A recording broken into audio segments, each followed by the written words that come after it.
Ready করবো হয়েছে ready. দেখুন কিভাবে আমার বাবা মাকে ইনসুলিন দিচ্ছে দীর্ঘদিন ধরে, প্রায় আজ 11 বছর ধরে এই ইনসুলিন বাবা মাকে দিয়ে যায়। কি অবস্থা দেখুন, মা নিজে নিতে পারে না, মায়ের বয়স সবাই বুঝতে পারছেন। এই হচ্ছে আমার বাবা, বাবার ধৈর্য অসীম।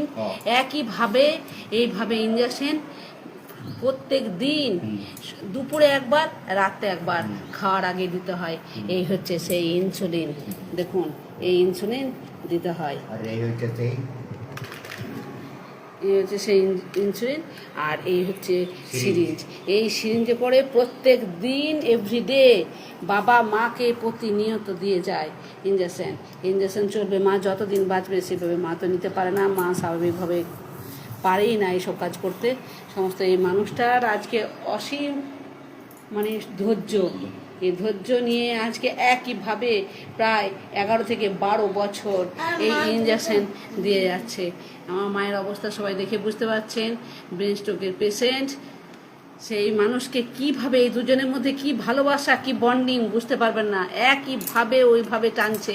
সেই মেডিসিন খাওয়ানো, মা ভালোভাবে কাজ করতে পারে না, মা যেটুকু পারে দুজনের মতো রান্না করতে পারে, বাকি কাজ এই বাবা। এই বাবারও বয়স বুঝতেই পারছেন, সমানে করে যায়, 76 বয়স রানিং চলছে।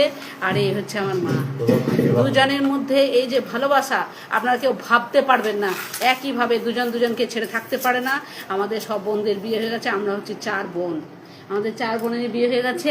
এই হচ্ছে আমার ছোট বোনের বাড়ি আমরা এসেছি, আর আমি হচ্ছি মেজো। আরও 2 বোন, তার মধ্যে কালকে আপনারা সবাই একজনকে দেখেছেন, আর একটা আছে দিদি। আমরা 4 বোন, সবাই নিজেদের কাজে ব্যস্ত, কেউ মা বাবাকে সময় দিতে পারি না। কিন্তু এই মাকে বাবা সময় দেয় প্রত্যেক নিয়ত।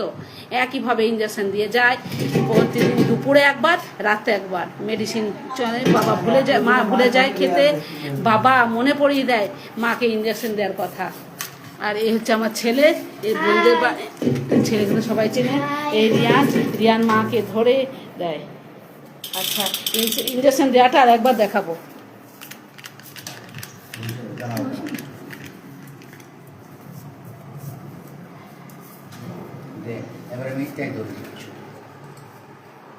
কিভাবে ইঞ্জেকশন দেয় দেখিয়ে দিচ্ছে।